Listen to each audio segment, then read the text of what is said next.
नमस्कार साथियों, सार्थक पहल बदलाव हमसे है में पुनः एक बार आप लोगों का स्वागत है। और सार्थक पहल के तहत हम पढ़ रहे हैं इंटरनेशनल आर्थिक संगठन। इसमें हमने IMF पढ़ लिया, वर्ल्ड बैंक पढ़ लिया। वर्ल्ड बैंक की प्रमुख संस्थाएं कौन कौन सी है? IBRD,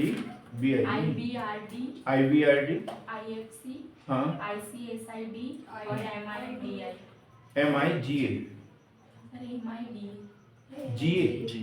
G फॉर गारंटी, मीगा, है? हाँ, क्या छोड़ा इन्होंने? ID जो मेन है वो छोड़ दिया। IBRD का फुल फॉर्म बताया?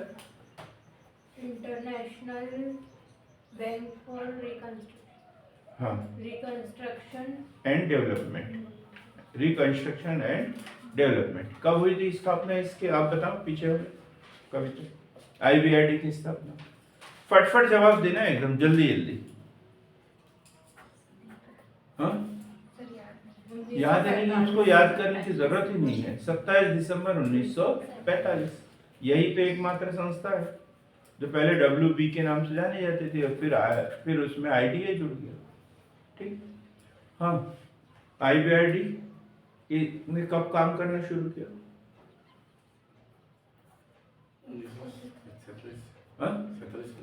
1947 में तो IMF ने काम करना शुरू किया। जून 1948 1946 में, 1946 में कितना? 25 जुलाई 1946 में वर्ल्ड बैंक ने कार्य करना शुरू कर दिया। प्रिया आप बताओ, वर्ल्ड बैंक किन दो संस्थाओं से मिलकर बना है? IDA और IBRD नहीं, IBRD और मतलब सीक्वेंस सही होना चाहिए, क्योंकि पहले IBRD बना है उसके बाद ID। IDA का फुल फॉर्म क्या है? International development association. क्या बोलते हैं इसे अमृता? IDA को सुलभ बैंक खिड़की, सॉफ्ट लोन विंडो। क्यों कहते हैं? क्योंकि यह दीर्घकालीन ऋण होता है और 10 वर्षों के लिए मुफ्त में ब्याज नहीं लेता है। हाँ, कितना सेवा शुल्क कितना % लेता है?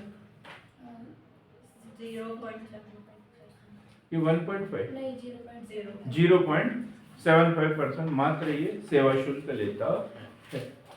कब हुई थी स्थापना, आप ही बताओ। 1966 नहीं 24 सितंबर 1960। अच्छा, देख के बोल रहे हो? नहीं तो ये वाला खुला है तो याद है आपको, बहुत अच्छी बात है। 1960, 24 सितंबर 1960। ठीक है, अब आप बताएं IFC, इंटरनेशनल फाइनेंस कॉरपोरेशन, है ना? क्या उद्देश्य है इसका? निजी ऋणों के लिए, है ना? निजी सदस्य देशों के बीच में निजी ऋणों को बढ़ावा देना, उस उद्देश्य से इसकी स्थापना कब की गई? मैं कविता से पूछ रहा हूँ। 1 अप्रैल 1995 95 नहीं, WTO है 1 अप्रैल 1995। हम IFC पे ही चल रहे हैं। 1956। कहाँ पर है इसका मुख्यालय?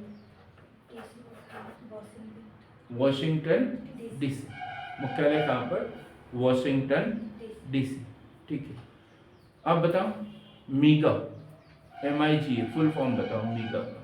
Multilateral investment guarantee agency. Multilateral investment guarantee agency. कब हुई स्थापना उसकी?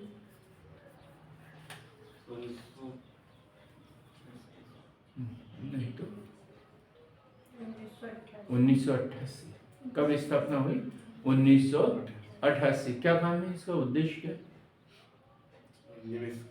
निवेश। कौन सा निवेश? बहुपक्षीय नहीं है, प्रत्यक्ष FDI को मैं बढ़ावा देना, FDI को बढ़ावा देना। भाई मैंने ये बताया कि एक एक लाइन तो हमें उसके विषय में पता होना चाहिए। जो बेसिक बात है, बाकी सब वर्ल्ड बैंक और वो जोड़ते चलो उसमें कि वर्ल्ड बैंक की अनुषंगी संस्था है, ये वो सब कुछ लिखो उसमें। लेकिन मेन क्या है उसका, एफडीआई को बढ़ावा देने के लिए, एफडीआई को बढ़ावा देने के लिए क्या मीका 1928 से मुख्यालय वॉशिंगटन डीसी, वर्ल्ड बैंक के अनुषंगी संस्था है। अमरदीप आप बताओ, CISID, ICSI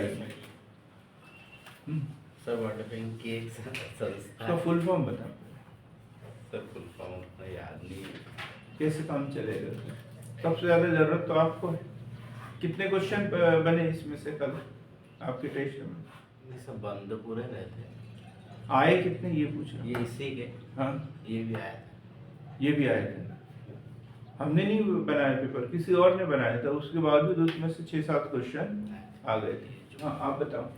international custom of settlement investment centre, international custom of custom नहीं, international centre. Centre of settlement investment distribution settlement international central नहीं नहीं नहीं, सिर्फ लास्ट का पता होना चाहिए। इंटरनेशनल सेंटर तो सबको पता है, आईसी, उसके बाद में क्या है, SID, सेटलमेंट इन्वेस्टमेंट डिस्ट्रीब्यूशन, ये 3 शब्द सबका फुल फॉर्म अपने को पता होना चाहिए, कौन सा शब्द यहाँ किस लिए आया है, क्या काम है इसका, विवादों का निपटारा। विवादों को निपटाना। अंतरराष्ट्रीय आर्थिक लेन देन से संबंधित जितने विवाद हैं उनका निपटारा करने की एजेंसी के रूप में ये कार्य करता है। ठीक है, क्या अंतर है IMF और वर्ल्ड बैंक के बीच? सर IMF अल्पकालीन ऋण कल भी पूछा था आपसे ये क्वेश्चन है ना? हाँ बोलो। जो IMF जो अल्पकालीन ऋण होता है, जो वर्ल्ड बैंक है वो दीर्घकालीन ऋण की व्यवस्था करता है। हाँ। और ये दो IMF के देखो समय के आधार पर दे दिया। अब दूसरा, एक IMF जो होता है कैसे काय के लिए ऋण देता है, किस लिए ऋण देता है? एक तो IMF भुगतान संतुलन के लिए, हाँ। और जो वर्ल्ड बैंक है, वर्ल्ड बैंक है वो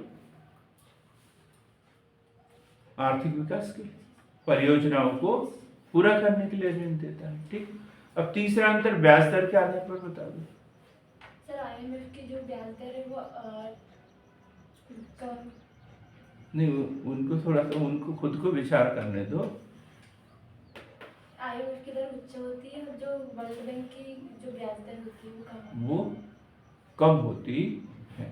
ठीक, दीर्घकालीन होती है, कम दर, कम ब्याज दर। अब अगला अंतर किस आधार पर लिखोगे? अब 6 नंबर का 5 नंबर का प्रश्न है ये, अंतर लिखने के लिए तो कम से कम 4 चाहिए अपने को। तो 4 कब मिलेंगे? जब 4 अंतर लिखेंगे, नहीं तो नहीं मिलेगा। तो चौथा अंतर कौन सा लिखेंगे?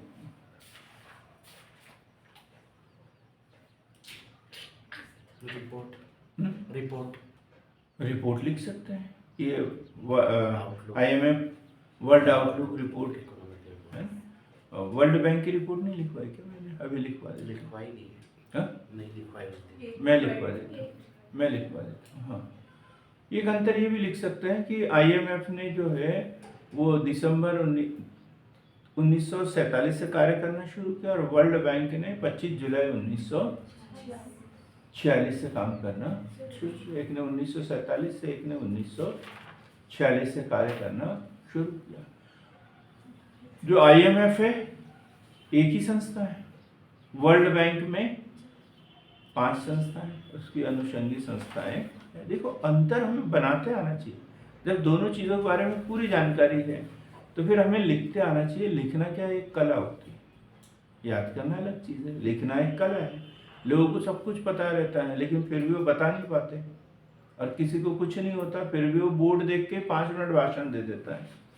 अमरदीप होता है ना ऐसा, फिर वो इतना सा देख लेते हैं कि सामने वो बोर्ड लगा हुआ है ना, और यहाँ पे ऐसे बोलते एक सूची दे दो मुझे कौन कौन यहाँ पर आए हुए हैं, बस मेरा काम बन गया। कहीं कुछ याद करने की जरूरत नहीं तो लोग बाग 2-2 घंटे तक 3-3 घंटे तक भाषण तैयार करते हैं और जब मंच पे जाते हैं तो फिर सब भूल जाते हैं। तो ये कला है एक तरीके की, ठीक है। अब हम बात करते हैं WTO। WTO में भी 2 संस्थाएं पड़ी हुई हैं, गेट और WTO। अमरदीप बताओ गेट क्या है, फुल फॉर्म बताओ गेट का, जल्दी से बताओ। GATT general agreement on trade and tariff and trade. चलो अब मैं ये ऑनलाइन वालों से पूछता हूँ। जयंत कुमार आप बताओ गेट का फुल फॉर्म।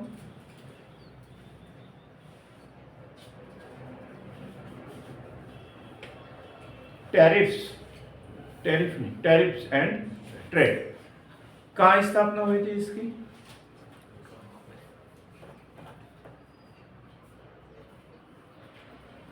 जिनेवा में। तारीख क्या बताई आपने? सन बता दो। 1948 में, ठीक है। क्या है ये एक, क्या है ये?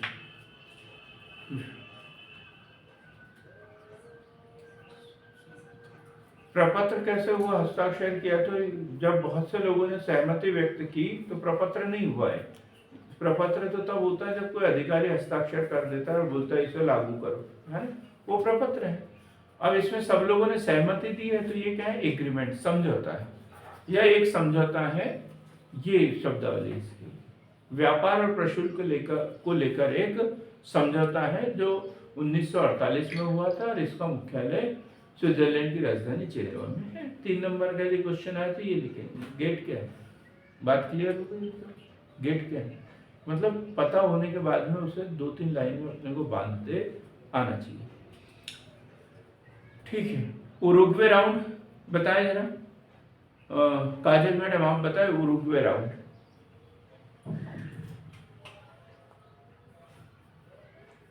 उरुग्वे राउंड, हाँ बिल्कुल, गेट के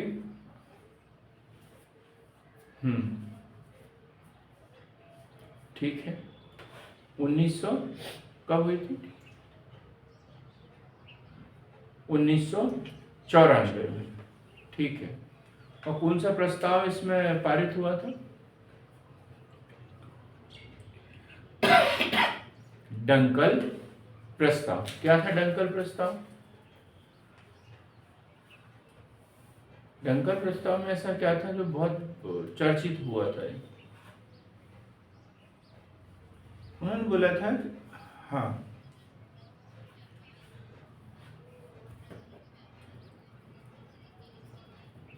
गेट को समाप्त करके उन्होंने नए संगठन को बनाने की बात की थी, ठीक।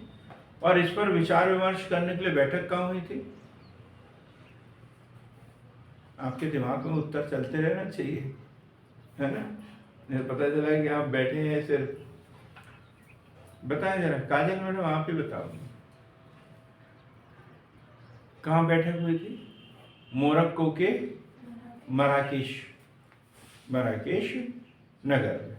और क्या प्रस्ताव पारित हुआ कि गेट के स्थान पर WTO की स्थापना की जाए। और WTO की स्थापना हुई 1 जनवरी 1995। और इसने गेट का स्थान लिया WTO ने। और गेट को कब समाप्त किया गया? दिसंबर 1995। क्यों किया गया? जब सारे सदस्यों ने, गेट के सारे सदस्यों ने WTO की सदस्यता स्वीकार कर ली तो फिर उसे समाप्त कर दिया गया। सरिता जी आप बताएं, देखते हैं आपकी आवाज ऑनलाइन कैसी लगती है। Sarita ji good morning. अरे बड़ी मीठी आवाज है आपकी, यहाँ रहते हैं तो आप तो बोलते ही नहीं हो। तो बताइए जरा, मुख्यालय कहाँ पर है गेट का और WTO का?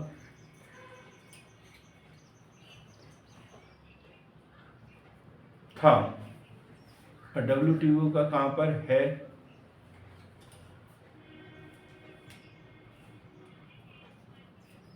नहीं जी, WTO का भी वहीं पर है, जेनेवा में ही। WTO का भी कहाँ पर है? जेनेवा में ही है, जेनेवा में ही है। वो जो अपन ने वो पढ़ा था क्या, IMF और वर्ल्ड बैंक, उसमें महत्वपूर्ण अंतर है कि IMF और वर्ल्ड बैंक, तो IMF में सबसे ज़्यादा अंशदान किसका है? फ्रांस का। तो इसलिए उसका प्रमुख जो होता है वो फ्रांस का होता है, फ्रांस का होता है। ये याद रखना बराबर। पढ़ा लिखा है ना ये आपके पास में? मुझे नहीं लगता कि आप लोगों के पास में लिखा है। देखो कहीं लिखा होगा।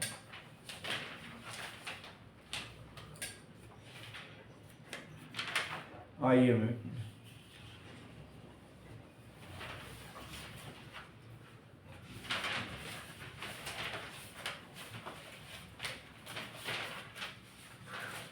ऐसा कोई संगठन है जिसका प्रमुख फ्रांसीसी व्यक्ति होता है? जापान का नहीं, वहाँ उसका वर्ल्ड बैंक का भी, IMF का भी है।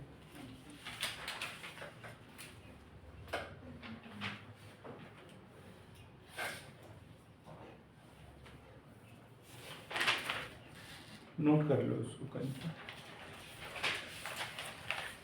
तो फिर IMF में तो फिर वो SDR है, तो उसमें तो यूरो आ गया। हाँ, लेकिन उसका अध्यक्ष जो होता है वो परंपरागत रूप से वहाँ का होता है। लिख ले। WTO और गेट में क्या अंतर है? WTO और गेट में क्या अंतर है? नेहा जी आप बताएं, WTO और गेट में क्या अंतर है?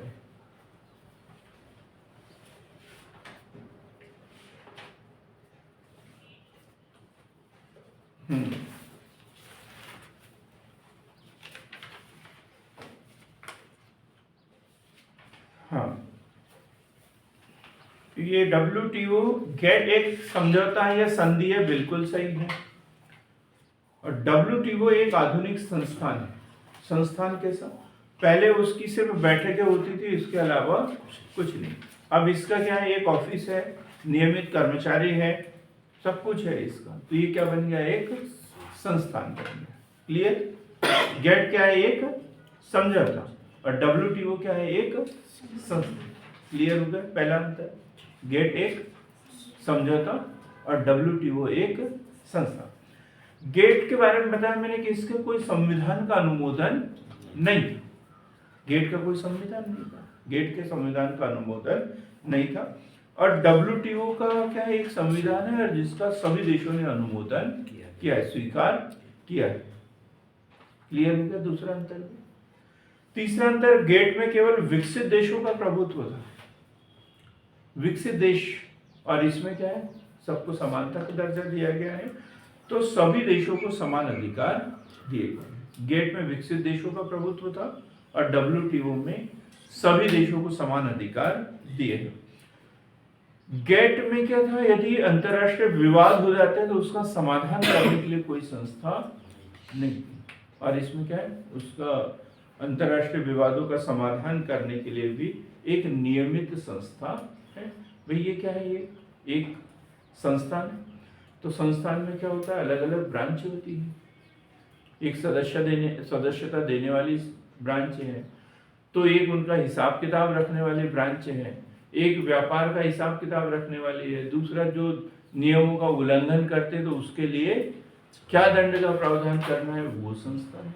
तो मतलब विवाद यदि हो जाते हैं तो उनका निपटान करने वाली भी संस्था इसमें है, WTO। पहले वाले इसमें नहीं। ये केवल सीमा शुल्क और अंतरराष्ट्रीय व्यापार में विभिन्न देशों के कूटों का निर्धारण तक सीमित है। जो गेट का कि सीमा शुल्क और व्यापार से संबंधित विभिन्न देशों का कितना कोटा होगा ये भर निर्धारित कर देता था। लेकिन ये क्या है? द्विपक्षीय समझौते, बहुपक्षीय समझौते, मुक्त व्यापार समझौते जैसे विभिन्न समझौतों के लिए ये एक प्लेटफॉर्म प्रदान करता है। WTO एक प्लेटफॉर्म प्रदान करता है, चाहे द्विपक्षीय समझौते हो, बहुपक्षीय समझौते हो, मुक्त व्यापार समझौते वो सभी के लिए एक प्लेटफॉर्म प्रदान करता है। यहाँ तक पढ़ लिया हमने। WTO का मंत्री स्तरीय सम्मेलन, कोई बताएगा कि क्या चीज है मंत्री स्तरीय सम्मेलन?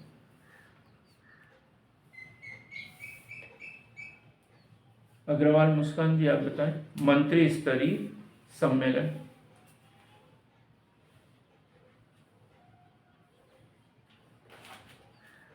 अरे आपको पता है, कॉपी में लिखा तो है, देख के पढ़ भी सकते हो, मैं तो देख भी नहीं रहा हूं।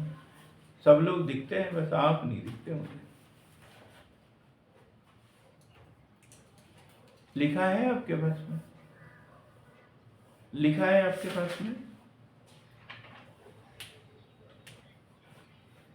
आप मुझे पढ़ के बताओ, जो लिखा है वो पढ़ के बताओ। कल ही पढ़ा है अपन ने, परसों के दिन पढ़ा होगा ज्यादा से ज्यादा, है? परसों के दिन पढ़ा होगा। मिल गया? हाँ बताओ क्या क्या लिखा है।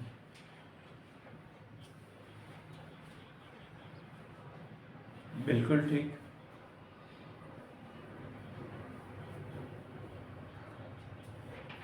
हाँ हाँ गुड। हाँ, निर्णय किस आधार पर लेते हैं? बैठक में कोई निर्णय लेना हो तो निर्णय बहुमत के आधार पर लेते हैं। ये लाइन शायद लिखी ना हो उसमें, तो निर्णय जो है बहुमत के आधार पर लिया जाता है। तो महानिदेशक की नियुक्ति करते, ये भी तो लिखा होगा। महानिदेशक की नियुक्ति करते हैं। महानिदेशक का कार्यकाल कितने वर्ष का होता है? 5 वर्ष। 5 वर्ष। लिखवाए हैं जो? देखो जरा इसमें लिखवाया है। महानिदेशक का कार्यकाल, वो तो एडीबी वाले का लिखवाया होगा, नहीं लिखा है? महानिदेशक का कार्यकाल इसमें 4 वर्ष का होता है। 4 वर्ष का होता है, 4 वर्ष का। और कौन थे इसके प्रथम महानिदेशक? Peter Sutherland. किस देश के थे? नीदरलैंड। नीदरलैंड के थे पीटर सदरलैंड, नीदरलैंड के थे। वर्तमान में एमोजी मोकोजो इवेला किस देश की है? नाइजीरिया की प्रथम अफ्रीकी महिला है, पहली महिला है, प्रथम अफ्रीकी है, और किस देश की? नाइजीरिया की है। इससे पहले कौन थे? रॉबर्टो एजेवेडो। इससे पहले रॉबर्टो एजेवेडो थे, ब्राजील के थे, ब्राजील के थे, ब्राजील के थे।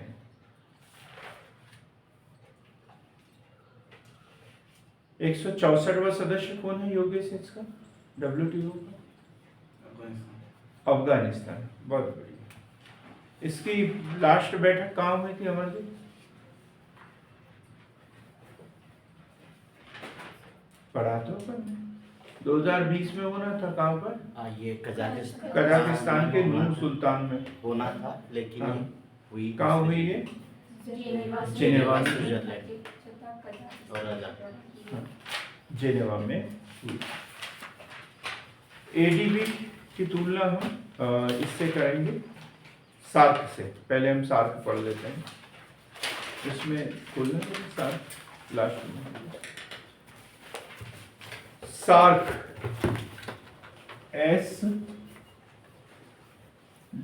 SEERC।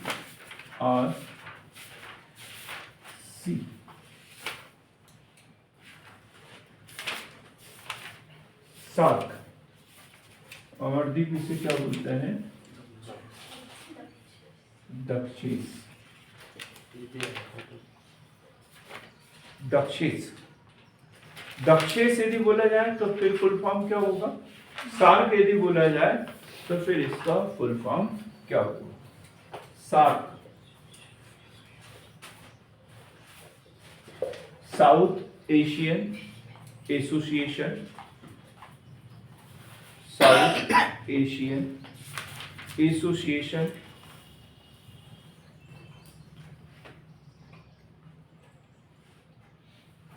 For regional corporation, corporation नहीं, कॉपरेशन,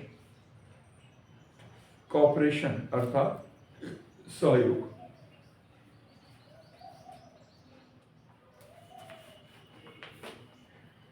क्लियर एकदम। South Asian association for regional cooperation. Hindi में यदि देखा जाए तो दक्षिण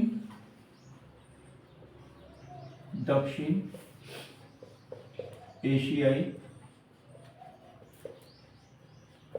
क्षेत्रीय सहयोग संगठन। सबसे पहले विचार पड़ा अपन ने, किसके मन में, कब आया था? तो किसके मन में? शेख मुजीबुर रहमान। शेख मुजीबुर रहमान 1980।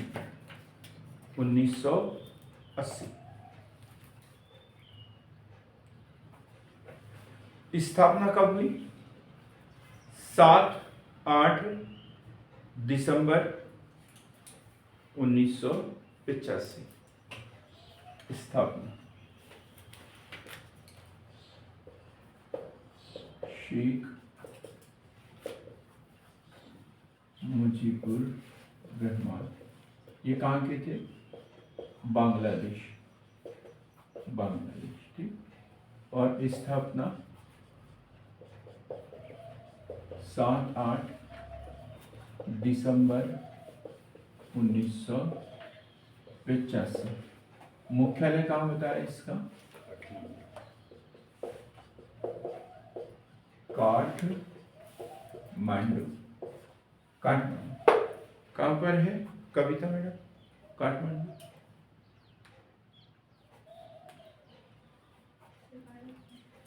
भारत में। कुछ तो करना पड़ेगा, लेवल थोड़ा। हाँ क्या? देश। नेपाल की राजधानी काठमांडू है ना? नेपाल में है। काठमांडू कहाँ पर है? नेपाल में। याद रखना, चलेंगे अपन। आपका सिलेक्शन हो जाएगा पीएससी में तो नेपाल चलेंगे फिर घूमने के लिए। काठमांडू दिखाना पड़ेगा। कहाँ पर है मुख्यालय? काठमांडू। ये अक्सर क्वेश्चन पूछे जाते हैं। विकल्प देते हैं उसमें क्या, जो हमारे आसपास के होते हैं, नई दिल्ली, पाकिस्तान का इस्लामाबाद, श्रीलंका का कोलंबो, ऐसे शहरों के नाम दिए रहते हैं तो बड़े कंफ्यूज हो जाते हैं। ऐसा लगता तो हमारे आसपास ही है करके, और आसपास के ही शहर दे दिए जाते हैं। क्यों की गई थी? तो दक्षिण एशियाई देशों के मध्य दक्षिण एशियाई देशों के मध्य सामाजिक आर्थिक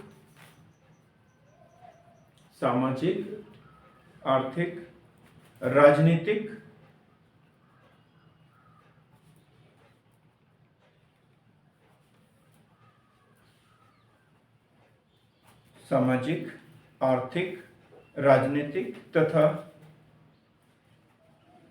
सांस्कृतिक सहयोग को बढ़ावा देने के उद्देश्य से की गई थी।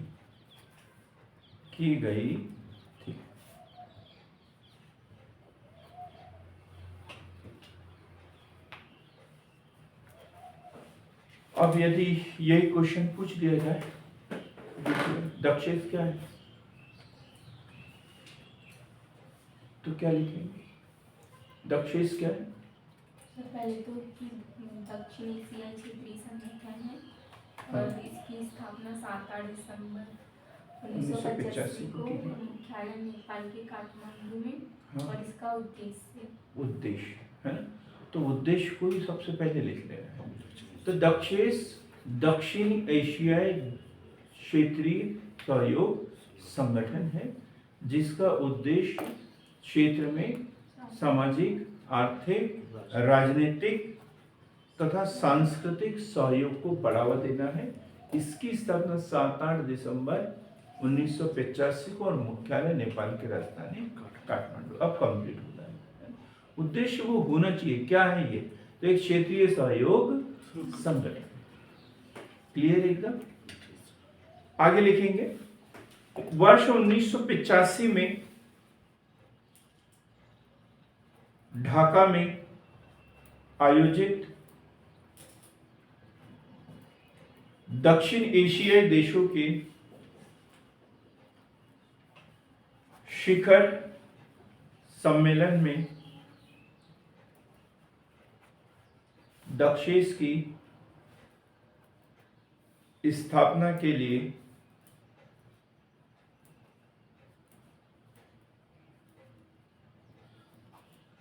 घोषणा पत्र को स्वीकृत किया गया। अब यहाँ क्वेश्चन उलझ जाता है कभी कभी। तो ये जो शिखर सम्मेलन हुआ, दक्षिण एशियाई देश एक जगह मिले, बात की उन्होंने, तो ये बैठक कहाँ हुई थी? ढाका में।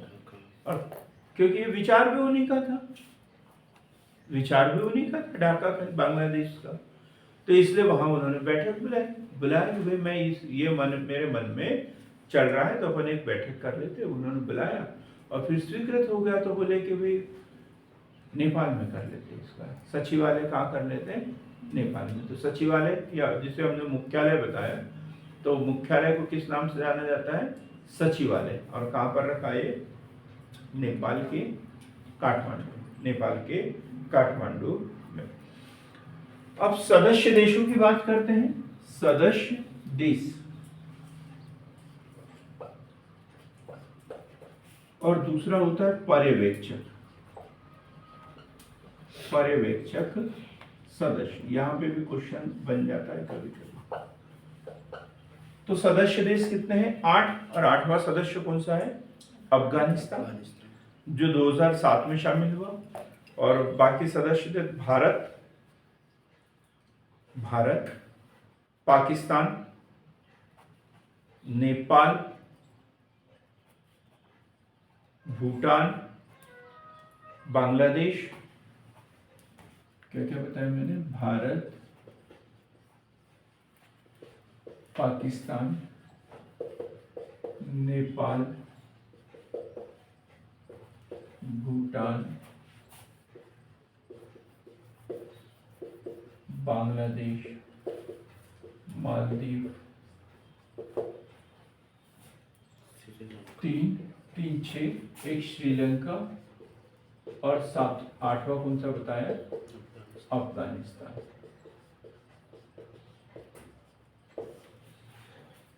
सिर्फ और सिर्फ दक्षेस क्या है ये याद करने से काम नहीं चलता। क्वेश्चन यहां से उठाते हैं प्री में, निम्नलिखित में से कौन सा देश दक्षेस का सदस्य नहीं? यहां से क्वेश्चन उठाते हैं, ठीक। वो मालदीव में कंफ्यूज हो जाते हैं, मालदीव, ठीक।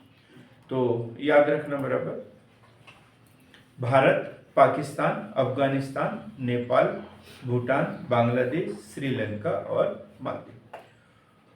अब पर्यवेक्षक राष्ट्र का दर्जा दिया गया है इसमें अमेरिका, EU, ईरान, मॉरिशस, चीन, म्यांमार, जापान,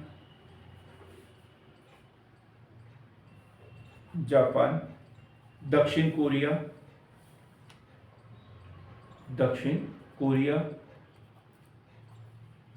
ऑस्ट्रेलिया, दक्षिण कोरिया, ऑस्ट्रेलिया।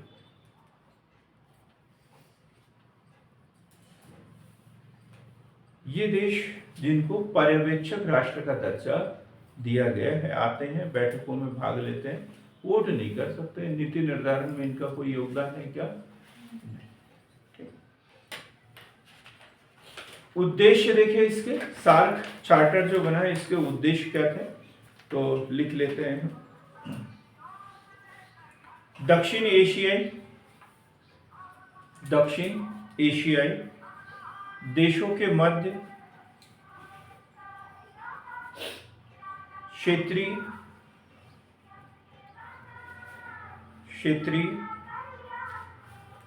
सामाजिक, आर्थिक,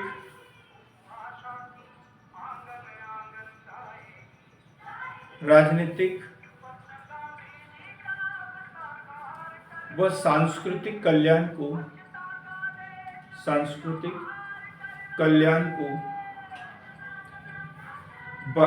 प्रोत्साहन देने के लिए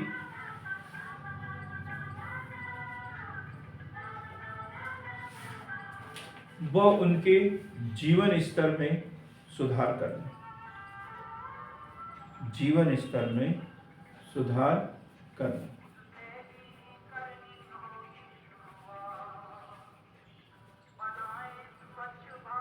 क्लियर एकदम। अगला, सभी राष्ट्रों के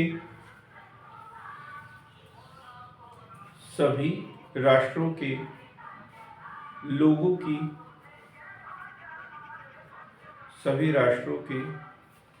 की आर्थिक प्रगति को बढ़ावा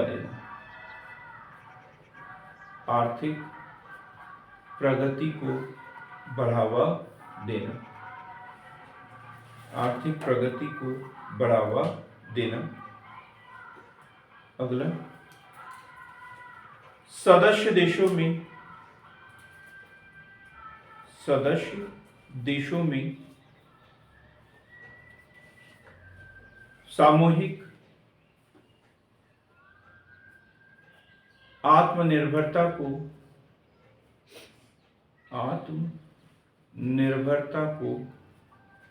सुदृढ़ करना,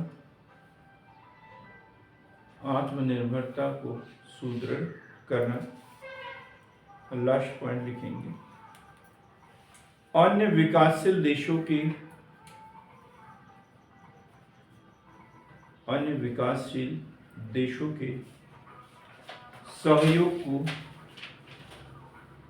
सहयोग को मजबूत करना।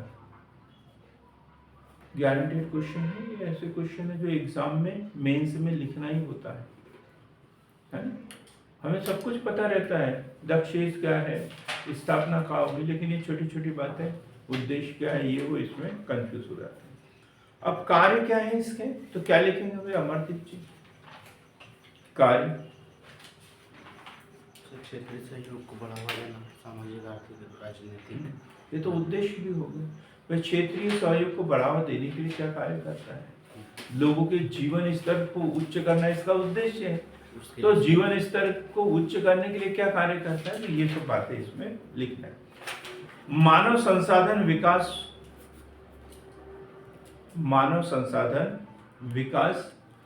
व पर्यटन को बढ़ावा देना। फिर सांस्कृतिक विकास के लिए पर्यटन बहुत महत्वपूर्ण योगदान देता है, तभी तो हम सीखते हैं एक दूसरे से कुछ।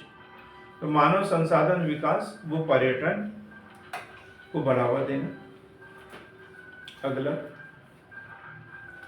कृषि एवं ग्रामीण विकास के क्षेत्र में कार्य करना।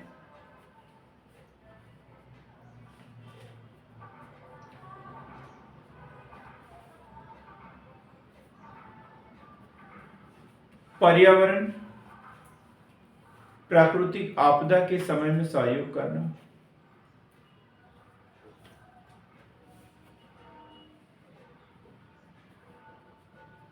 ठीक है, अब एक लाइन में लिख लेंगे सब। गरीबी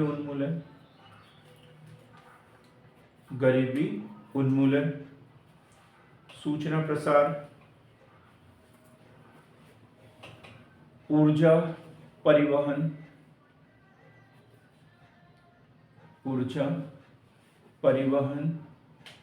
विज्ञान और प्रौद्योगिकी, शिक्षा, सुरक्षा, संस्कृति,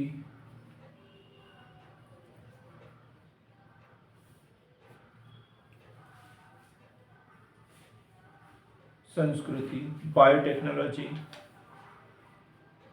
के क्षेत्र में सहयोग करना। एक लाइन में लिख दिया, बाकी सब अलग अलग पॉइंट है ये, ठीक। बड़ा मैटर हो गया है, लिखने के लिए किस क्षेत्र में कार्य करता है, क्या करता है।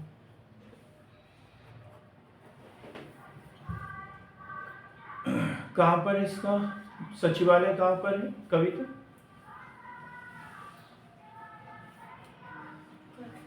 काठमांडू। काठमांडू कहाँ पर है? नेपाल में। सहयोग, ये एक सहयोग के लिए भी दक्षिण एशियाई देशों के बीच में आपस में सहयोग होना चाहिए। इसके लिए कहाँ पर एक सम्मेलन आयोजित हुआ था? बांग्लादेश के ढाका में। बांग्लादेश की राजधानी ढाका में हुआ था और उसमें निर्णय लिया गया कि एक समझौता होना चाहिए। कितने सदस्य हैं योगेश इसके? 8। कौन कौन से? भारत, नेपाल, बांग्लादेश, मालदीव, श्रीलंका, पाकिस्तान, अफगानिस्तान, हाँ और एक श्रीलंका। ठीक है। म्यांमार का कैसा क्या है? इसका सदस्य नहीं है। इसका सदस्य नहीं है, तो क्या है? पर्यवेक्षक। पर्यवेक्षक सदस्य का दर्जा प्राप्त है। मैंने बताया 2 में कंफ्यूज होते हैं, म्यांमार और मालदीव। क्योंकि म्यांमार हमें लगता है कि ये तो आसपास में ही है तो ये होगा, लेकिन वो नहीं है, उसका सदस्य नहीं है, पर्यवेक्षक राष्ट्र का दर्जा प्राप्त है। अब सार्क के सिद्धांत पढ़ते हैं। सार्क का भी एक अपना संविधान है, उस संविधान के धारा 2 में उसके सिद्धांत दिए हुए हैं। सार्क के सिद्धांत लिखेंगे तो समानता और पारस्परिक लाभ। पहला सिद्धांत क्या है? समानता और पारस्परिक लाभ।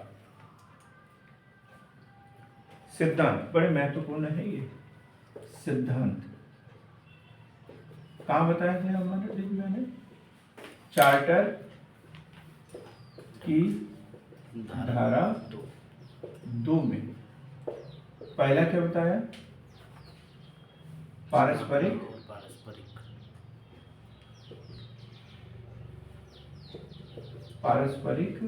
समानता। पारस्परिक समानता। पारस्परिक समानता। दूसरा, पारस्परिक समानता व क्षेत्रीय लाभ है, इसको ठीक कर लेना। क्षेत्रीय लाभ, पारस्परिक समानता, एक दूसरे के, ये सबसे महत्वपूर्ण है लेकिन इसका पालन कोई नहीं करता। एक दूसरे के आंतरिक मामलों में हस्तक्षेप न करना। हस्तक्षेप न करना, एक दूसरे के आंतरिक मामलों में हस्तक्षेप न करना। इसी का पालन नहीं हो रहा है। भारत पाकिस्तान, भारत नेपाल, चाहे भारत श्रीलंका के बीच में हो, भारत बांग्लादेश के बीच में हो, कोई न कोई सीमा विवाद इसमें है। भारत केंद्र में है सबके, है ना। एक पश्चिम में पाकिस्तान है, पूर्व में बांग्लादेश, दक्षिण में श्रीलंका, उत्तर पूर्व में भूटान, नेपाल, और सबके साथ में भारत के विवाद है। भारत के सीमा विवाद सबके साथ में है। आगे पढ़ेंगे कि इसकी समस्याएं क्या है। और जबकि नियम क्या है? एक दूसरे के आंतरिक मामलों में हस्तक्षेप न करना। एक दूसरे के आंतरिक मामलों में हस्तक्षेप न करना। द्विपक्षीय एवं, तीसरा सिद्धांत लिख रहे हैं, द्विपक्षीय एवं बहुपक्षीय उत्तरदायित्व के विरुद्ध सहयोग नहीं करेगा। सहयोग नहीं करेगा। द्विपक्षीय या बहुपक्षीय उत्तरदायित्व के विरुद्ध सहयोग नहीं करेगा। क्या मतलब है यहाँ पर? विजया जी आप बताएं।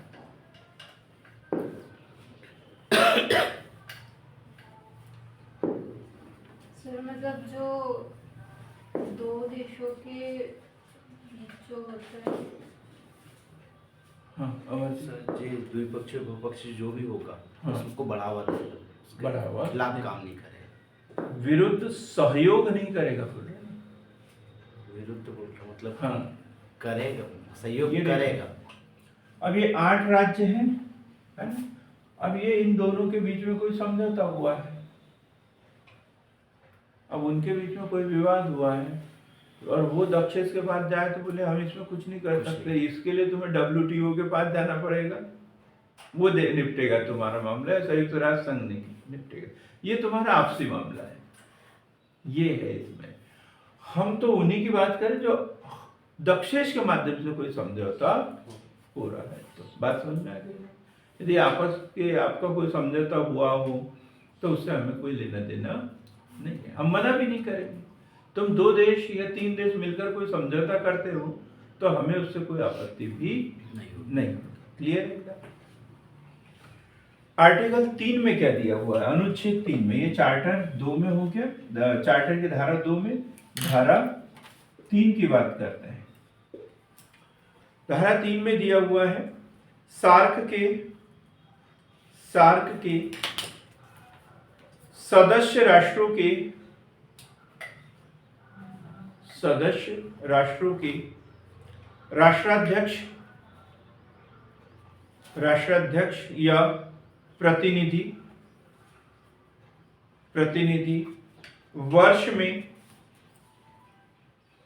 एक बार सम्मेलन का आयोजन कर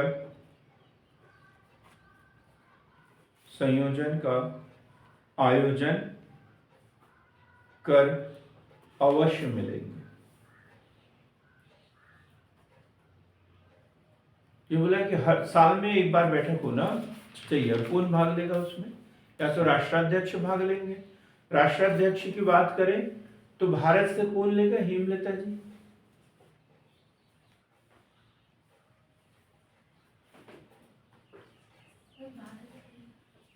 भारत से कोई भी एक, मैं चल जाऊं? अब यह कॉन्सेप्ट है, राष्ट्राध्यक्ष कौन है भारत के, ये इनको पता नहीं है अभी। राष्ट्राध्यक्ष मतलब राष्ट्रपति। हमारे यहाँ पे राष्ट्रपति राष्ट्राध्यक्ष जो प्रमुख है, ठीक है। प्रधानमंत्री महोदय, मंत्री परिषद, ये उनके सहयोगी हैं, उनके लिए काम करते हैं। और मुखिया कौन है? हमारे राष्ट्रपति। तो या तो राष्ट्रपति महोदय भाग लेंगे या उनका कोई प्रतिनिधि, वो जिनको बोल दे कि मेरे इधर से आप चल जाए। ठीक, क्लियर हो गया? अगला 4 नंबर पे लिखेंगे, अनुच्छेद 4 में दिया हुआ है। धारा 4 हो गया। हाँ, क्या लिखना? धारा 4, अनुच्छेद 4 मतलब धारा 4। सभी निर्णय सर्वसम्मति से लिए जाएंगे। सभी निर्णय सर्वसम्मति से लिए जाएंगे। क्लियर हो गया? अब छोटा सा संगठन, सबकी परिस्थितियां लगभग एक जैसी है, तो ये सक्सेस होना चाहिए था। अब कोई वर्ल्ड बैंक जैसा तो है नहीं जहां पर एकदम बहुत अमीर है और एकदम बहुत ही गरीब है, ऐसा कोई तो है नहीं। अब ये बोला जाता है कि सार्क में तो भारत को बड़े भाई की भूमिका निभाना चाहिए, बाकी सब क्या है? छोटे छोटे देश हैं। जैसे हम कभी बोलते हैं ना, लंका, ये तो भारत में ही था। कभी श्री राम ने रावण का वध किया। नेपाल तो मिथिला जो है, राजा जनक कहाँ के थे? नेपाल के थे। उसी प्रकार पाकिस्तान भारत से अलग हुआ है। बांग्लादेश भारत का हिस्सा था कभी। ये सब तो भारत के ही देश हैं।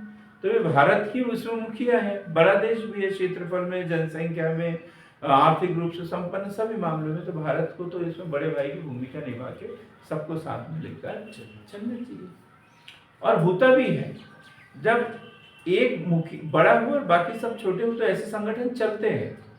कोई संगठन कौन सा नहीं चलता? जैसे आपको देख के बोलता हूँ, इन लोगों को देख के बोलूंगा तो बुरा लग जाएगा। लड़की देखने के लिए जाते हैं तो कितने गुण मिलना चाहिए? 36 गुण, है ना? 36 गुण कभी नहीं मिलना चाहिए। 36 गुण कभी नहीं मिलना चाहिए। 36 गुण यदि मिलने लग जाए तो फिर कंपटीशन होगा उसमें। थोड़े से दो चार छूट जाना चाहिए समझौता करने के लिए, समझौता करने के लिए दो चार गुण कम मिलना चाहिए। तो ऐसे कोई संगठन हो और उसमें यदि सब एक जैसे हो, जैसे चाइना हो, अमेरिका हो, रूस हो, भारत हो, ब्राजील हो, तो ऐसे देश में रहेगा। मैं छोटा थोड़ी हूँ, होगा उसमें थोड़ा सा किसी भी बात पर एक राय व्यक्त करना थोड़ा सा कठिन हो जाता है। लेकिन ऐसे संगठन जिसमें एक बड़ा हो और बाकी सब छोटे हो, तो बड़ा जो भी करेगा वो हमको मान्य होगा, उसका दबाव होगा, ये रहता है ना ऐसा। तो यहाँ होना चाहिए ऐसा, लेकिन नहीं हो रहा है। कुछ समस्याएं हैं इसकी, और जो कभी संभव भी नहीं। तो लिखेंगे दक्षेश की समस्याएं।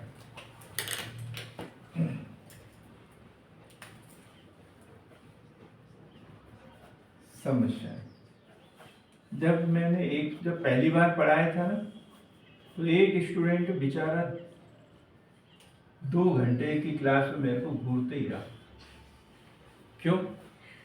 वो पाकिस्तान का नहीं था, उसका नाम दक्षेश था ना। अपने पास एक स्टूडेंट मुल्ताई का, दक्षेश रघुवंशी, आप जानते होंगे, दिवड़े सर का बेटा दक्षेश। तो वो बेचारा वही क्यों मेरा ही नाम ले रहा, मेरे को मैंने बीच में बोल दिया, क्यों दक्षेश सुनाई नहीं आ रहा क्या? बोलते आ रहा है, लेकिन आप दक्षेश ही पढ़ा रहे हो, इसलिए मैं बोल नहीं रहा हूँ। तो ऐसा भी हो जाता है। तो समस्याएं पढ़ रहे हैं अपन। तो समस्याओं में पहले राजनीतिक समस्याएं, राजनीतिक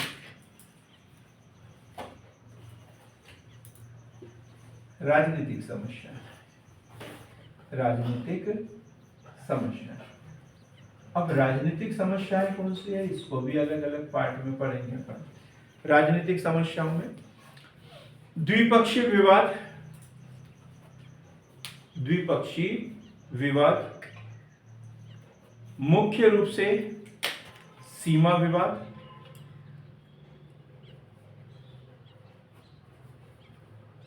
आपसी विवाद। जैसे सीमा विवाद किस किस के बीच में, तो भारत पाकिस्तान के मध्य है। 10th क्लास में पढ़ाता था मैं बार कश्मीर समस्या है, और ये भारत और पाकिस्तान के बीच की सबसे बड़ी उलझी हुई समस्या सीमा विवाद है। ठीक। दूसरा, भारत और बांग्लादेश के मध्य बाघा बॉर्डर, भारत बांग्लादेश के मध्य सीमा विवाद। भारत नेपाल के मध्य सीमा विवाद, अभी बीच में 2-3 साल पहले खूब उलझ गया था। नेपाल ने एक नया मैप जारी कर दिया था, भारत ने एक नया मैप जारी कर दिया। तो कुछ सीमा पर जो क्षेत्र है, नेपाल बोलता है ये हमारे, भारत बोलता है हमारे, और ऊपर से उधर से चाइना उसको हवा दे रहा है, और ज्यादा विवाद गंभीर हो रहा है कि हमें नेपाल से डर नहीं है, उसको तो हम मुफ्त में दे दें, लेकिन उसके पीछे जो काड़ी कर रहा है उससे पीछे बहुत विवाद है, उससे आपत्ति है हमें। ठीक। तो क्या भारत नेपाल के मध्य विवाद, भारत बांग्लादेश, भारत पाकिस्तान, भारत नेपाल। भारत भूटान के मध्य दर्रों को लेकर विवाद है, भारत और भूटान के मध्य है ना, रास्तों को लेकर विवाद है। भारत श्रीलंका के मध्य विवाद है, हम्बनटोटा बंदरगाह बनाया है। क्लियर हो गया? ये सीमा विवाद। मालदीव के साथ हमारा कोई विवाद नहीं, कभी सुना भी नहीं होगा आप लोगों ने, क्योंकि दूर के ढोल सुहावने होते हैं, वो दूर है थोड़ा सा। अब देखेंगे हम आर्थिक समस्याएं कौन कौन सी है। दूसरा कौन सा है? आर्थिक समस्या। आर्थिक समस्या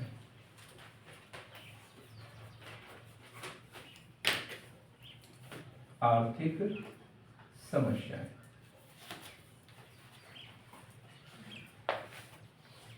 अब हर देश की समस्या है, यहाँ पे समाधान करने के लिए कोई नहीं है। ऐसा कोई नहीं है जो दूसरों की समस्या का समाधान कर सके।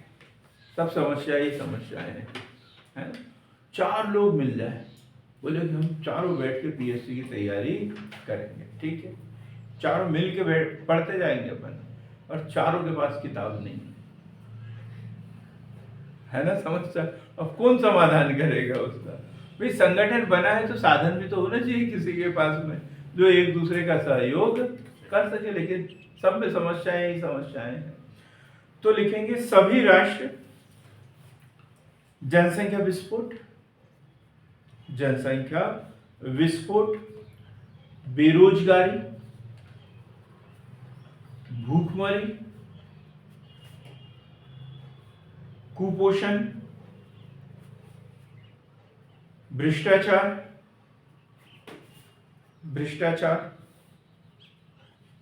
अंतरराष्ट्रीय कर्ज का बोझ, अंतरराष्ट्रीय कर्ज का बोझ आदि समस्याओं से ग्रस्त है, आदि समस्याओं से ग्रस्त है।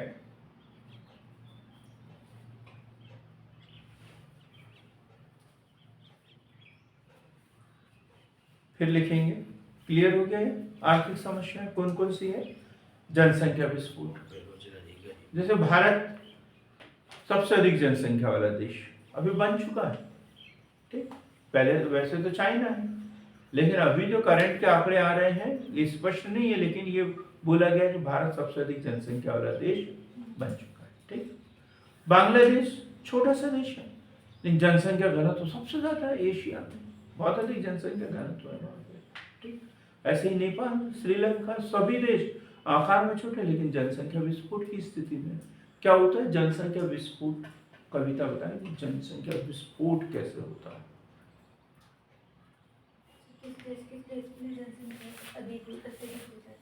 अधिक हो जाती है तो इसे क्या बोलते हैं? जनसंख्या विस्फोट। हेमलता आपको जनसंख्या का बढ़ना, ये विस्फोट था नहीं, आप बताएंगे।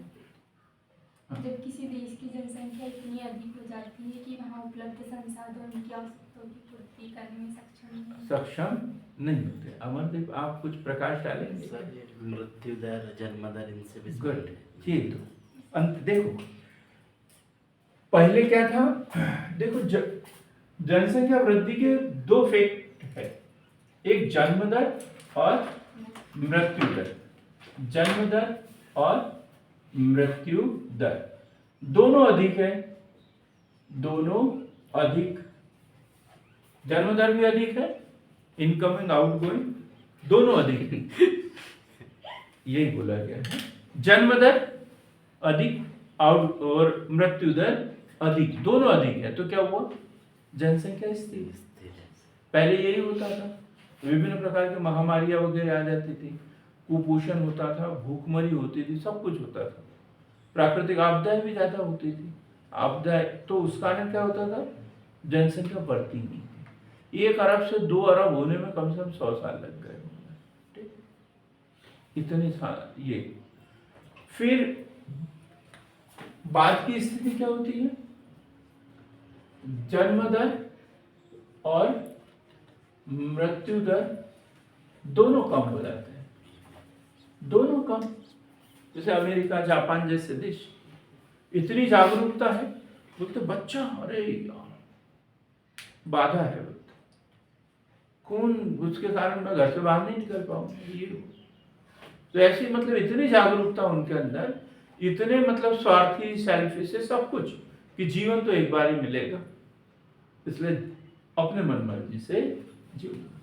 तो एक तो ये जन्म दर कम है, मृत्यु दर, हार्ट खराब हो गया तो चलो बदल दो इसको, हाथ खराब हुआ तो इसको बदल दो, पेट खराब हुआ बदल दो, सब बदल रहा है उसमें। मतलब चिकित्सा सुविधा इतनी हो गई कि आदमी को मरने नहीं देंगे, मरने नहीं देंगे। अब दोनों कम हो गई, जन्म दर भी कम और मृत्यु दर भी कम। अब जनसंख्या बढ़ेगी क्या? नहीं। तो ये इसमें भी जनसंख्या स्थिति। अब बीच में एक स्थिति बची हुई है, जन्म दर अधिक। क्यों? क्योंकि बच्चे भगवान की देन, जन्म दर अधिक, भारत में नहीं, सभी देशों में ऐसे। हमारे यहाँ भगवान है तो कहीं गॉड होगा, कहीं अल्लाह होगा, कहीं ईश्वर होगा, सबकी सब जगह है, लेकिन अलग अलग नाम है उसके, सब जगह है। तो ठीक, जन्म दर अधिक, और विज्ञान तो विज्ञान है, उसने मृत्यु दर को क्या कर दिया, कम। तो वो स्थिति जहां पर जन्म दर बहुत अधिक होती है और मृत्यु दर बहुत कम, तो ये जो अंतर होता है जन्म दर मृत्यु दर का, ये कहलाता है जनसंख्या विस्फोट की स्थिति। इसमें क्या होता है, जनसंख्या वृद्धि की दर सबसे ज्यादा होती है, तो इसे क्या बोलते हैं, जनसंख्या विस्फोट की। भारत में है अभी, भारत में अभी जनसंख्या विस्फोट की स्थिति में चल रहा है 1971 के बाद से। क्लियर हो गया है? तो यहां पर क्या है, जनसंख्या विस्फोट की स्थिति में सभी देशों में। ऊपर से जब जनसंख्या वृद्धि जहां होगी वहां बेरोजगारी होगी। हम सोचते हैं कि इस साल 1 लाख लोगों को रोजगार देंगे, अभी तो हम सोच ही नहीं रहे ऐसा, अभी हम सोच ही नहीं रहे हैं कि रोजगार देंगे करके। अभी तो हम और कुछ दे देंगे, 1000-1500 रुपए दे के काम चला लेंगे, अभी इसमें रोजगार देने की जरूरत नहीं है। लेकिन यदि सोचे तो यदि ऐसा मन में विचार आएगा कि हमें 1 लाख लोगों को रोजगार देना है, लेकिन तब तक 4 लाख लोग दूसरे लाइन में लग चुके होते हैं, तो वो लाइन बढ़ती जाती है बेरोजगारी की, क्योंकि जनसंख्या वृद्धि की दर ज्यादा है। फिर अब जनसंख्या, क्षेत्रफल उतना, उत्पादन उतना, और जनसंख्या बढ़ते जा रही तो भूखमरी भी होगी। 1 रोटी 1 खाने वाला, फिर 1 रोटी 2 खाने वाला, 1 रोटी 4 खाने वाले, भूखमरी होगी। भूखमरी रहेगी तो कुपोषण होगा, जनसंख्या वृद्धि है तो कुपोषण भी होगा। और फिर भ्रष्टाचार, जो पहले आएगा, जो पहले माल देगा उसको देंगे, तो भ्रष्टाचार होगा यहाँ पर। अंतरराष्ट्रीय कर्ज का बोझ, अब कुछ सरकार पब्लिक को खुश करने के लिए कर्ज लेती है और कुछ करती नहीं, काम तो बनता है नहीं, तो क्या करेंगे, कर्ज लेते जाएंगे और देते जाएंगे, विजया को खुश करते जाएंगे, तो विजया तो खुश हो जाएगी, लेकिन कर्ज का बोझ बढ़ते जाएगा। क्लियर हो गई ये बात? अब हम पढ़ते हैं सामाजिक समस्याएं। ऐसा नहीं है कि इन देशों में सिर्फ ऐसी समस्या है, कुछ सामाजिक समस्याएं भी यहाँ पर देखने को मिलेगी। सामाजिक समस्याएं, सामाजिक समस्याएं, सामाजिक समस्याओं में यदि देखें तो महिलाओं का निम्न जीवन स्तर, ये सामाजिक समस्या है। महिलाओं को उसका हक न देना। अभी एक ने बोल दिया कल, अरे लाडली बहना योजना क्या आगे बोले, घर वाले सुनती ही नहीं है, बोले मेरा। अब ऐसा बोल रहा है तो उसके शब्दों में महिलाओं के प्रति क्या भावना है उसकी उजागर हो रही। महिलाएं सुनती नहीं, फिर उसको 1000-1500 रुपए क्या मिलने लग गए, वो सुनती ही नहीं। भाई तुम होते कौन हो सुनाने वाले, उसको दबाने वाले, है ना? भाई उसका जीवन है, वो कमा रही है, उसको पैसे मिल रहे हैं, वो खर्च कर। तो लेकिन हमारे जितने भी गरीब देश हैं, या तो गरीबी के कारण ये है, या हमारी छोटी सोच के कारण गरीबी है। कहीं ना कहीं कुछ ना कुछ तो है, कुछ ना कुछ तो है। या तो गरीब है इसलिए हमारी सोच ऐसी है, या हमारी सोच ऐसी है इसलिए गरीबी है। तो क्या बताया मैंने, महिलाओं का निम्न स्तर, अशिक्षा, अशिक्षा। अब अशिक्षा तो चरम पर पहुंच रही है हमारे यहाँ पर, हमें तो समझ में नहीं आ रहा, मुझे समझ में नहीं आ रहा कि शिक्षा कहाँ जा रही है। ऐसा लग रहा है कि यू टर्न हमने ले लिया है, जब हम आगे बढ़ रहे थे अब वापस आ गए। कल जब मैंने विचार किया तो जिस बच्चे ने 2021-22 में एडमिशन लिया था वो फर्स्ट ईयर में, जिसने 22-23 में एडमिशन लिया वो भी फर्स्ट ईयर में है, जिसने 23-24 में एडमिशन लिया वो भी फर्स्ट ईयर में है। तो बताओ हमारे शिक्षा पद्धति को क्या किया जाए। मतलब 21-22 में एडमिशन लिया वो भी फर्स्ट ईयर में है, जिसने 22-23 में एडमिशन लिया वो भी फर्स्ट ईयर में है, जिसने 23-24 में एडमिशन लिया वो भी फर्स्ट ईयर में है। अब हम एक पढ़ाते हैं क्लास में, किसी बच्चे को पूछते हैं कौन सी क्लास में, मैं सर फर्स्ट ईयर में हूँ। फिर बोलना पड़ता है नए हो क्या, नहीं सर पिछले साल से हूँ। कोई बच्चा और आ जाता है सर मैं तो अभी 21-22 में एडमिशन लिया था मैंने, सही में अब बताओ क्या किया जाए। ये हमारी शिक्षा पद्धति कितना, मतलब मुझे वास्तव में अभी बहुत दुख हो रहा है ये पद्धति को, शिक्षा का जो बुरा हाल हुआ ना, उस जब मैं पढ़ता था ना तब इतना कठिन कानून, ये वो अब्सेंट तो अब्सेंट, प्रेजेंट तो प्रेजेंट, बस इतनी अटेंडेंस। भाई दिसंबर में बता देते थे कि तुम्हारी अटेंडेंस अभी 70% ही हुई है और अभी इतने दिन और स्कूल लगेगा, यदि तुम्हारी प्रेजेंट इतने दिन हो गई 100% तो तुम परीक्षा दोगे, नहीं तो नहीं दोगे, सीधा सा बोल देते थे। मैंने क्या गलती की थी, जब 12वीं क्लास में था तो मैं 2 महीने के लिए इंदौर चला गया था काम करने के लिए, जैसे लोग जाते हैं ना वैसे मैं ही चला गया, भाग गया था घर से। फिर वहां से आया सितंबर में एडमिशन लिया 12वीं क्लास में, मतलब एडमिशन तो पहले से ही था, बस क्लास शुरू की। तो मेरे जो क्लास टीचर थे ना वो बोलते थे एक भी दिन तू अब्सेंट रहा परीक्षा नहीं दे पाएगा। मेरे को साल भर आगे तक, मैं यकीन मानो मैंने एक भी दिन अब्सेंट नहीं किया, जब से जिस दिन पहली बार जब मैं स्कूल में गया था तब से जब तक उन्होंने प्रवेश पत्र नहीं दिया तब तक मैं एक भी दिन अब्सेंट नहीं किया। उन्होंने बोला था एक भी दिन छुट्टी तो पेपर नहीं दे पाएगा। तो ये ऐसा होता था पहले, तो वो पढ़ाई थी ना। अभी तो क्या है, कोई पता ही नहीं। एडमिशन लेने के लिए उनकी परीक्षा 10 साल लो ना, बच्चा कभी शिकायत नहीं करेगा।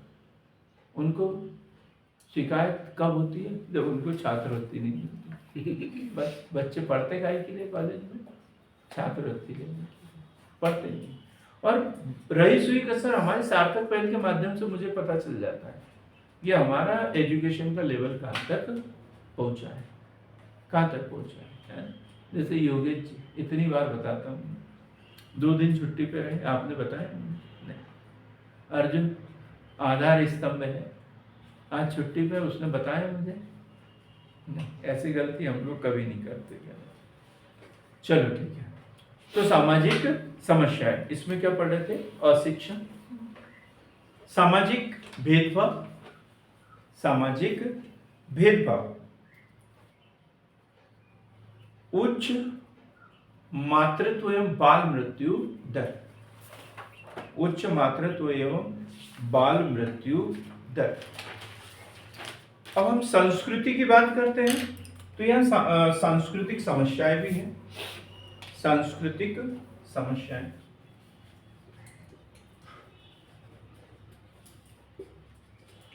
सांस्कृतिक समस्याएं।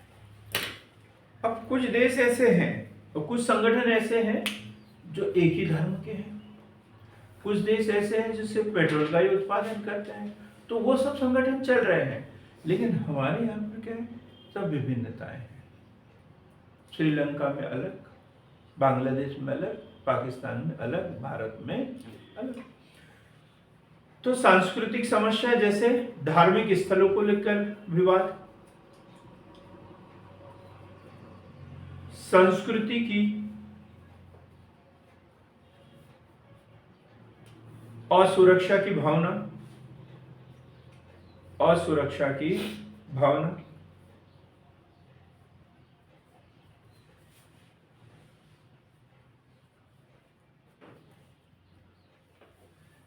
आगे लिखेंगे समय पर बैठकों का न होना।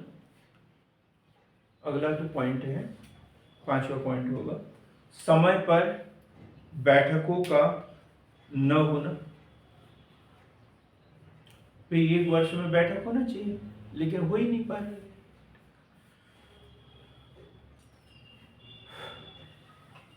विश्व का अगला पॉइंट है सबसे असंगठित क्षेत्र,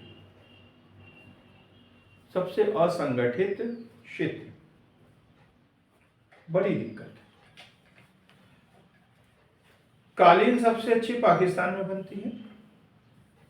गेहूं का अच्छा उत्पादक क्षेत्र पाकिस्तान है। ठीक है। श्रीलंका चाय कॉफी के मामले में है।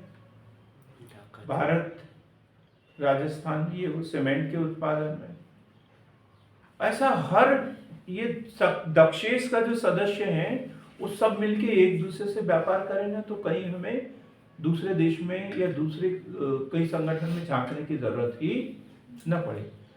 कपास का उत्पादक क्षेत्र पाकिस्तान है। सब कुछ हो सकता है, हमें कहीं जाने की जरूरत ही नहीं है। लेकिन ये इतना बड़ा संगठन बना है, सब कुछ हुआ और आपस में व्यापार सिर्फ 5% होता है। 95% व्यापार हम किससे करते हैं? दूसरे देशों से करते हैं। तो ऐसे संगठन बनाने का क्या मतलब है कि जैसे प्रिया और क्या नाम है विजया साथ में आ रहे हैं, साथ में जा रहे हैं, सब कुछ, लेकिन नोट्स का लेन देन नहीं कर रहे हैं। क्या पढ़ रहे हैं एक दूसरे को नहीं बता रहे हैं। आगे भविष्य में क्या प्लानिंग है ये एक दूसरे से शेयर नहीं कर रहे हैं, तो दोनों का विकास नहीं। भाई हमने जो समझौता किया है तो उस समझौते के तहत हमें काम करना चाहिए। अब ये समझौता तो हो गया, लेकिन आपस में व्यापार कितना होता है? मात्र 5%। ठीक। फिर है और भी ढेर सारे कारण हैं, और भी ढेर सारे कारण हैं, लेकिन नहीं लिख पाएंगे इन सबको। जैसे दूसरे संगठन, अब यहीं पर है ना, कुछ सदस्य दूसरे संगठन में शामिल हो गए, जैसे बिम्स्टेक बन गया, आसियान बन गया, तो इन सब में ये सदस्य क्या हो गए? शामिल हो गए। तो धीरे धीरे ये संगठन का महत्व क्या हो गया? कम होने लग गया। सॉफ्टा हम पढ़ लेते हैं, SAFTE, 2 लाइन में लिखेंगे, 2-3 लाइन में जल्दी से इसको फिर खत्म करते हैं। सॉफ्टा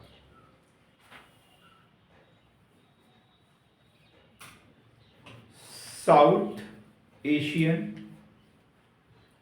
फ्री ट्रेड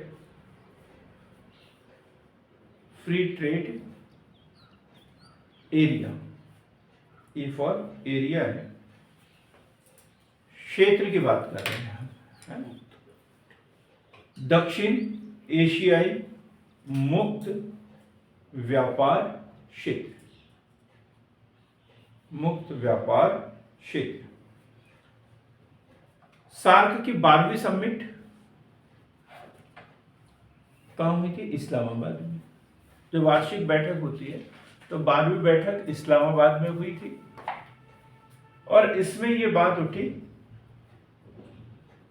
कि मुक्त व्यापार क्षेत्र घोषित कर देना चाहिए। और कब से प्रभावी हुआ ये? 2006 से। 2006 से कब से प्रभावी हुआ ये? 2006 से। बैठक भी 2006 में हुई थी। हाँ, कार्य प्रारंभ किया इसने 1 जुलाई 2006 से।